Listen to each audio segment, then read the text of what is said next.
Welcome to The Explainer. Today, we're diving straight into a biological reality that affects literally millions of people, but is honestly so rarely understood. We're going to decode the absolute truth about menopause and a newly recognized, really critical phase called postmenopausal unwellness. And we're grounding all of this in deep clinical insights from doctors who have treated thousands of patients. So let's just jump right in. I want to start by asking you a really direct question. Are you blaming yourself for your severe menopausal symptoms? Have you been unfairly told by family or maybe even your doctors that your suffering is just, in your head, or that it's laziness or some kind of personality flaw? Well, if you've been told to just push through it, I want to validate your struggle right now. What you are experiencing is completely biological, and it is absolutely not a personality flaw. As we'll uncover today, it is definitely not your fault. Here is our quick roadmap for today. 1. The truth about menopause. 2. Why symptoms occur. 3. What is postmenopause unwellness. 4. Traits of prolonged symptoms. And finally, 5. Finding your own countermeasures.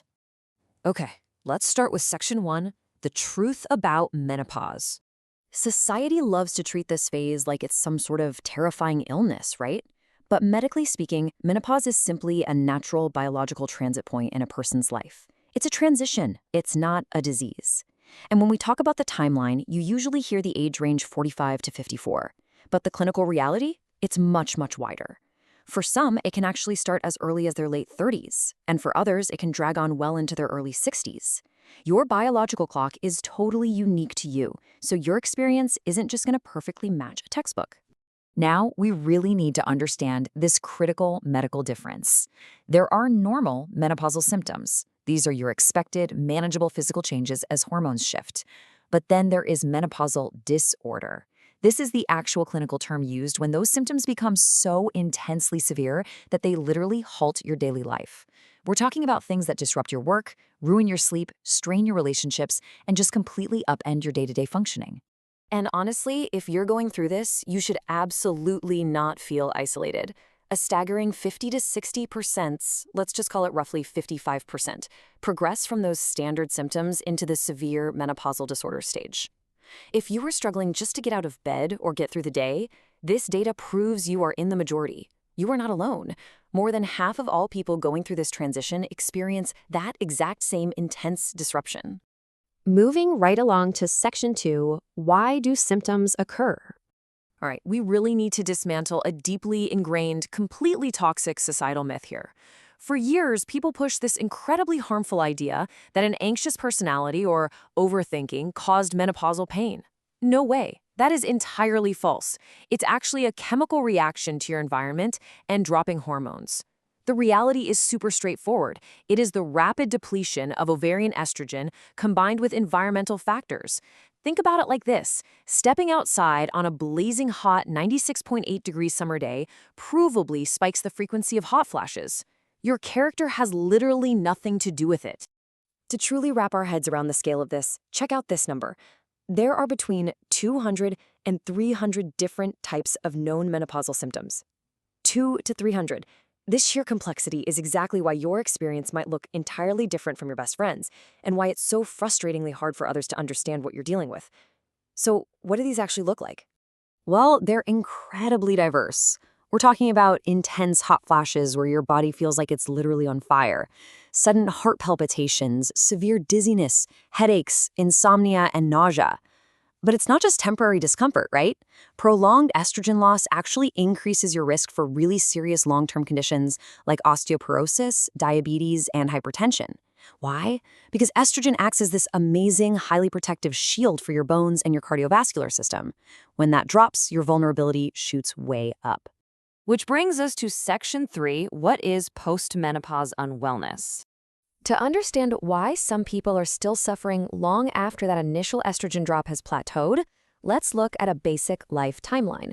We all know infancy, childhood, youth, and menopause. But recently, clinical experts have started mapping out postmenopause as its very own distinct subsequent phase of life that needs its own specific medical attention. It's not just the leftover tail end of menopause. It is a brand new physiological reality for your body. The biological chain reaction here is absolutely fascinating. Estrogen is heavily tied to maintaining rich, healthy blood flow throughout your organs, especially the uterus. So, when you enter a state of chronic estrogen deficiency in postmenopause, it inevitably leads to decreased full body blood circulation. And that sluggish, poor circulation, that is precisely what sparks this entirely new wave of physical unwellness. Because of this impaired blood flow, you might start seeing some incredibly frustrating, lingering physical signs. Things like severe persistent chills, stiff necks and shoulders, deep lower back pain, chronic fatigue, unexplained weight gain, and even a dulling of your skin complexion. If you've been looking in the mirror or just feeling your body change and wondering, what on earth is happening to me, this poor circulation is very likely the culprit. Let's move to Section 4, Traits of Prolonged Symptoms. We have to ask why these severe symptoms stubbornly linger for 5 to 10 years for some folks. When symptoms drag on like that, it often triggers what doctors call an agitation phase, which can lead to profound anxiety and deep depression. It's basically captured by that awful feeling of, no one understands me. Maybe you had a terrible hospital experience where a doctor completely brushed you off, or maybe you felt the embarrassment of confiding in family members who just shrugged off your pain as laziness. Feeling entirely misunderstood like that drastically prolongs both your mental and physical suffering. And we can't ignore the outside world either. Think about the massive environmental stressors that tend to hit right at this exact vulnerable biological window. Your teenagers might be acting out, or older kids are leaving and you've suddenly got an empty nest. Your spouse might be retiring or changing jobs, or out of nowhere, you find yourself taking on heavy caregiving duties for aging parents or in-laws. These overlapping extreme life stressors massively compound the physical toll of your hormone depletion. You're basically fighting a biological battle internally while trying to manage massive structural shifts in your life externally. Finally, Section 5, Finding Your Own Countermeasures. The really good news here is that relief is absolutely possible. But because every single body and lifestyle is uniquely different, finding that relief requires a highly personalized approach. You can't just copy-paste what worked for a friend. The clinical sources break this down into 3 main avenues.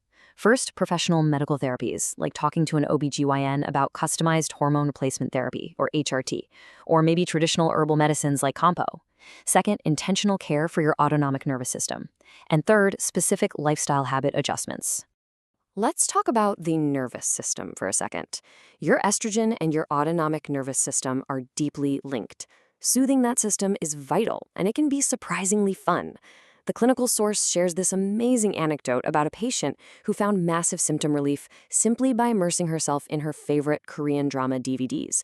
The sheer joy of it actually regulated her nervous system.